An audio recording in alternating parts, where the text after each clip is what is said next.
Now, listen, you guys, and look at what you have now caused in these social media streets. Now, you have caused the Transformer to run around like a headless chicken to try and prove to you guys that, well, that's not actually how she looks like. I don't know what she's trying to do. And we're also going to be discussing about this entire situation with Lil Kim and, Vybz Kartel, as well as the Transformer, what is happening with them.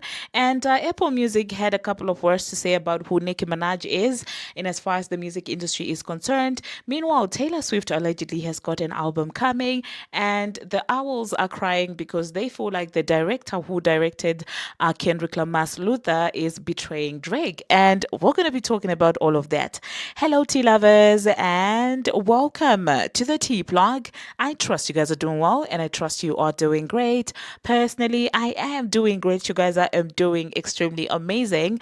And without further ado, let us dive straight into today's tea. So, first of all, let us talk about the Transformer and everything that went down at Coachella. Now, one thing about the Transformer is her mouth will always set her up. It's always her own words that people will start using against her. Because yesterday I did a video and I was talking about, how it wasn't looking right, the outfit and the body, it wasn't bodying, and I really didn't go in hard on her because I was just like, okay, this is a woman, this is a mother. But then on second thought, I was like, is this not the same person who was calling another woman's postpartum body arms? Yeah, she was calling another woman arms, and that was soon after Nikki obviously, had Papa Bear, and she was taking those pictures and to basically call Nicki Minaj arms. So I'm like, what? Who am I? Who am I to extend grace to somebody who's also not extending grace to others, to other women? So one thing also about the Transformer is if she's busted, she will gaslight the behind out of you. So after those pictures and videos started circulating, guess what she did? She decided to go on TikTok, and she decided to post a picture of herself sitting down, and I guess she was trying to say, "Look at me, I don't look that bad." And boy, oh boy, I don't know who edited and okayed that video because those people are setting it up. It's even looking worse. That video even looks worse than those pictures that she was trying to disprove. And as expected, people started having a field day with her to the point where she had to delete that video. Yes, people dragged her to the point where she ended up removing the TikTok video. And at this point, I'm like, you set yourself up. You did this to yourself. Like, imagine the boldness of calling another woman, oh, arms, arms. And now you want us to feel bad because you are bumpy behind there? No, we won't. We will just dish the same energy. As if that was not enough, she decided to gaslight. And I was like, now what do we have like to do with this? Like, how is it our fault? She was out there making it seem like people were trying to set her up. And I'm like, no, no, no, no. We have got absolutely nothing to do with your behind. We have nothing to do with your surgery. Now, she said, thank God for live videos. They start panicking when I get too much love. Who was giving her love? if this if this is not if this is not delusion, you guys, I really don't know what is. She said that everybody starts panicking when she starts. Nobody was giving her love when it comes to Coachella. Everybody was just shocked, and it's not like people were even trying to shade her. People were equally shocked, like, what is going on? Because when she's out here acting like she has the perfect body shaming other women, we are thinking she's flawless. So how is this our fault? Love from whom? From who? From Stefan. Because the only person that I saw giving her love is Stefan, and I don't think that anyone would panic because Stefan Diggs is giving Cardi B some love. Tina Singena, I feel like where do we come into this entire situation? The person that he should be beefing with is a surgeon. Actually, no, not just a surgeon. She should be beefing. This entire matter is between her and her surgeon.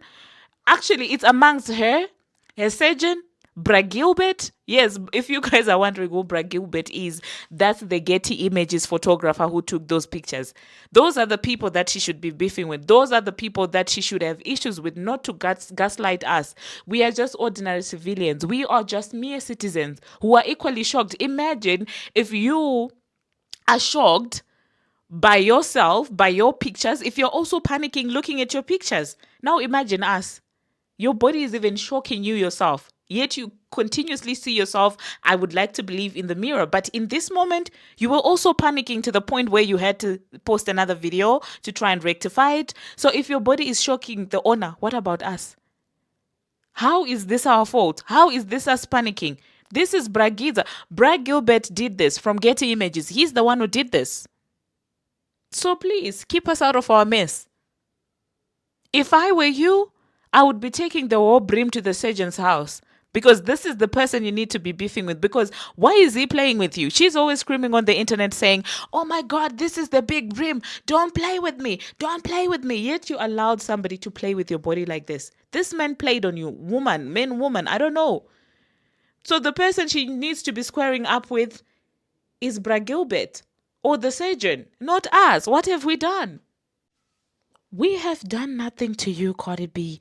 Go beef with somebody who did this to you. Where is Star Brim? They're playing with you because I think they think that a Star Brim is in jail or something. Now, moving on to the next thing that we're going to be talking about, we're going to talk about Apple Music. They wrote a little piece and were out there giving Nicki Minaj her flowers, and I absolutely love to see it. This is what they said. They said to call Nicki Minaj one of the greatest female MCs of all time is to add an unnecessary qualifier to a much simpler truth. Nicki Minaj is one of the greatest MCs of all time, period. So Apple is out there saying that do not put her in the category with females. Actually put her in a category by herself, because that's who she is. She's just a good MC, period. Okay, both male and female, and I absolutely agree with that. And I do hope that Apple is not gonna play with Nicki Minaj as well. I hope that now that you know that she's this great, you guys will not be taking payola to play with her. Now, moving on to the next thing that we're going to be talking about, let us talk about Lil Kim and Vybz Kartel. Now, somebody brought it to my attention that Vybz has been moving weird, okay? First of all, it was the Transformer love. The second, it was Lil Kim love. And people have been wondering what is really going on with Vybz when it comes to Nicki Minaj. Because you guys do know that previously they both would show love to each other. But lately, the vibes have been quite interesting.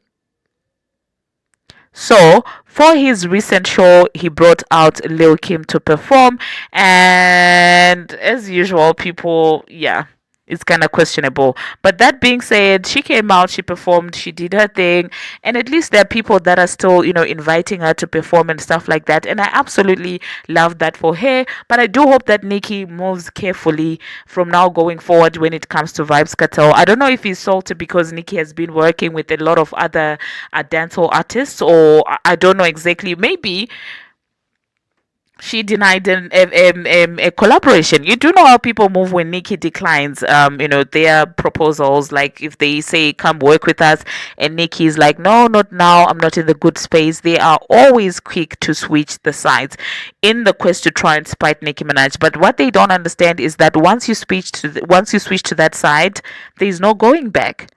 Otherwise, you're going to look like a clown. So I do hope that's not the case. I hope it's not the case where Nicki declined a feature and, Vibes feels some type of way. But that being said, if bringing Lil Kim to the stage is going to, help his concert be more, I don't know, interesting, power to him. Power to him. And that's the same concept that the Transformer went to, and allegedly they do have a song coming up. So Nicki just needs to be careful with this man going forward. Now, moving on to the next thing that we are going to be talking about, we're going to talk about this entire situation with Judas Degrassi, and of course, his fans. It seems like Drake fans are not here for the director who directed the Kendrick Lamar Luther video. She is Canadian, and people are like, well, Drake gave her an opportunity when nobody would look her way. Oh my goodness, why is she big biting Drake like this? And some of them feel like Kendrick using that specific director is Kendrick throwing shade towards Drake's way. So let me know in the comment section, you guys. Do you think that it was a situation where Kendrick was trying to throw a statement? You know that the K bots would decipher literally everything. If it was possible, they would dissect each and every lock in Kendrick's head and come up with a conspiracy theory about each and every one of those locks. Now, personally, how do I feel even if the director was trying to slide Drake? I don't care. Drake needs to know what it feels like if somebody's not loyal to you. Drake needs to know what it feels like for people you've rode for in the past to basically come out here supporting your ops. He needs to know how that feels, because it seems like loyalty is a word that does not exist in his own vocabulary. So I'm really grateful that Kendrick is giving him a little taste of his own medicine. And I'm also really glad that LeBron did that to him. A lot of those people who switched on him, I do hope that he learns a lesson or two. That next time, if somebody that has done you a solid before is going through it with someone, you don't need to rub it in their faces. So go director, and keep at it, Kendrick Lamar. Next time, Kendrick Lamar needs to work with Party Next Door. Well, that's not possible because Party Next Door and Drake, wow. But I'm just saying that Kendrick needs to keep dishing this guy a dose of his own medicine. He needs to feel how it feels like. Anyway, moving on to the next thing that we're going to be talking about. We are going to be talking about Taylor Swift. It is actually being reported that Taylor Swift has got another album in the works, and this is going to be her 12th album, if I'm not mistaken. And one thing about Taylor is she is not scared to release that music. Like, she's absolutely not scared, and she is always working. And I honestly do love that for her. She seems to me like somebody who loves and cherishes a craft. And yeah, I cannot wait to hear how that particular album is going to sound like, and I cannot wait to also observe if there is going to be a lot of payola behind that album. Moving on to the next thing that we're going to be talking about, it seems like people are already criticizing Lauren LaRosa's podcast. I mean, it just launched, but people are beginning to already say that, well, it's not making the noise that, people felt like it would make, and all of these things. And I don't know how to feel about that, you guys. Is it not too early to basically conclude that it will not be taking off? When I tell you that Tasha K went in on not just Lauren, but on Charlamagne as well, I'm not joking. Tasha K was talking about, oh my God, why would Lauren sign to Charlamagne? Charlamagne who's also getting peanuts and all of these things. And I was just like, Tasha, leave that girl alone. Oh my God. But I will insert snippets of that, of what Tasha K had to say about Lauren, and let me know if you guys do agree with her. Moving on to the next thing that we're going to be talking about, we're going to talk about Coi Leray. Now, Koi decided to take to her Instagram to basically just show us her pregnancy glow. She is looking absolutely beautiful. I've got to say, she's like, look at me. My pregnancy glow is really giving. And I'm like, go mama, okay? I'm not going to be dragging any girl when she's pregnant, and she looks absolutely amazing. And F a baby daddy for playing with her. Like, how dare you play with Benzino's child like that? If I meet that man, oh my God, I'm not gonna do anything if I meet him, because I don't even think that I would recognize him anyway. I don't even remember how he looks like. The only time that I remember him is if it's Coi Leray related. Otherwise, it is what it is. But anyway, thank you very much. I will insert what Coi Leray obviously had to say at the end of this video. But I don't think that after that I'm going to be coming back. So that being said, thank you very much, you guys, for watching. And thank you very much for making it this far. If you have not already, what are you waiting for? Smash that subscribe button and do turn on the notification bell so that you will be notified each and every time that I post. And until my next one, see you. She's watching this girl try to move in and take her seat. And so then she goes live. The Breakfast Club, ends up doing this whole staged event. They need to talk it out on air. And then Lauren LaRosa says, I'm not going anywhere. I'm not going anywhere. I'm the producer. You're my talent. And I'm surprised Jess didn't catch that shade, because I would have sure sat Little Miss W2 down, and I would have stood up as the 1099 that I am. Okay, but neither here nor there. You don't always have to tell everybody that you win, to let them know that you won. What's already said don't need to be done. Okay, baby girl, you still climbing. I'm already here. I'm already here in movies and everywhere where you want to be. Now, so this whole thing was staged out. She ended up getting a deal from Charlemagne the God, Godly. And it was a podcast. Oh my God, I got my own show. I got my own show, guys. And I was like, oh, great. Okay, so she's leveraging a deal with iHeart, Black Effect. So she's in a sub lease. So what this means is, so iHeart gives Charlemagne some money, says, hey, we want you to occupy this airspace, right? The same thing they just did with Kevin Hart, and they ended up taking that money back because he unoccupied their airspace. He occupied their airspace with boring ass shit, okay? And so when it comes to Charlemagne, they're giving him time. He's had this for about 4 years. It really doesn't have an emotion. A few of my friends are on his Black Effect network. I don't personally think it's worth turning to a channel because, you know, one, I don't support Charlemagne, and two, you got to have a badass show to keep me engaged. You got to be better than me, period. You got to be better than me. And, you know, I keep my own self up. So here's the thing. I don't need no extra help. And so she was very excited. Just bear with me for a second. She was very excited. She announced that she did a launch party. She had everybody there. And then I saw the show. Now I was very, first of all, like I said, you know, W2, she's been with TMZ, then Power 105. So she's had some momentum out here. She's supposed to be a journalist. She's supposed to know what she's doing. She's supposed to know how to talk to people and engage people.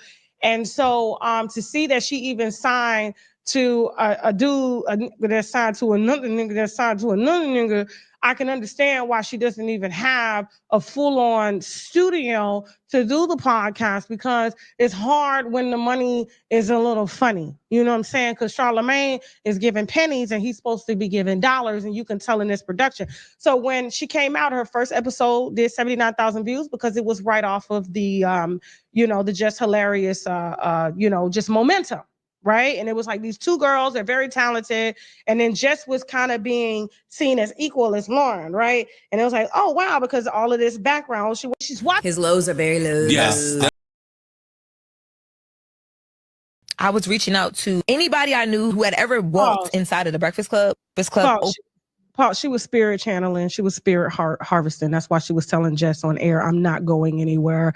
I'm not going anywhere. She didn't know anybody. And so she started putting her pictures on the wall and harvesting energy and putting herself in that situation and watching the show and envisioning herself there. So basically she just did a personal vision board where she masturbated to all their pictures and stuff. And now she has a job that I feel that she's great for with them. But go ahead, Jasmine, finish. From the natural progression. Okay. And so what you saw there, guys, if there's anything that you ever want in life, just use all of your energy, all of your being to make it happen. If you don't have any experience, it will still happen for you. And sometimes before your time. And use it to do on things that maybe you're not experienced for. And watch, it's going to happen. And so she understands spirit harvesting and all that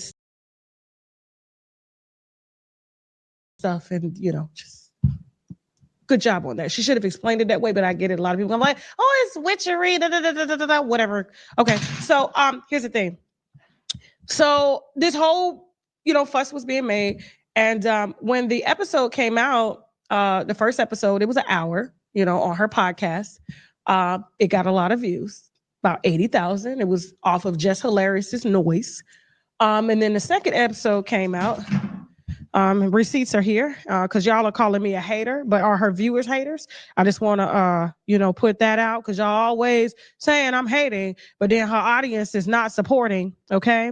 And so when you go to her channel, and I'm going to show you, I'm going to get it to you yourself. So her first episode came out 6 days ago, which was 80,000. 4 days ago. No. 4 days ago, 27-minute episode on iHeart, 9,000. Okay. Episode yesterday,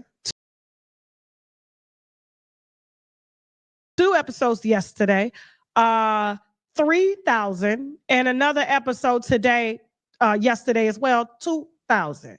Now, I've never in my life seen numbers crash. This is like worse than the stock market. This is hype And then once all the smoke goes away and you see it, this is what you get. Go, Jasmine. Hey, y'all. This is the latest with Lauren LaRosa. I am Lauren LaRosa. This is episode 4. So let's get on into some things. We taking y'all to court. We doing a little court. You know what I mean? If there's a dun dun, Taylor, put that on in here. I need that. Okay, it's giving litigation right now. So the first thing I wanted to talk about was they said I was hating. They said I was hating. Play it some more. Finish playing the video. Let them listen, please. Finish playing the video. Don't be trying to call for the police. No, y'all, don't be trying to call for the police. This is who y'all wanted to take just spot.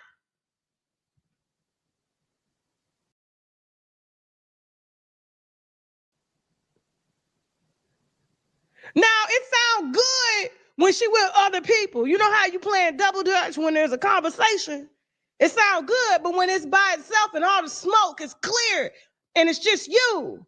I was very, very disappointed in Lauren LaRosa's performance. I really thought I was coming over there to get some brown girl business.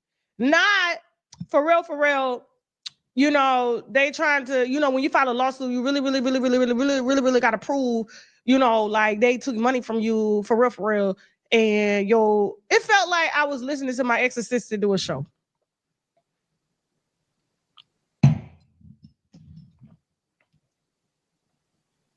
I am very disappointed, and I know she worked her ass off to get to that point, but I'm here to tell you, Lauren, from one black woman to another, somebody that's older than you, baby girl, you have got to step up your performance. That's why Jess has that seat. That's why she will remain in that seat, because she has a performance attribute. So I don't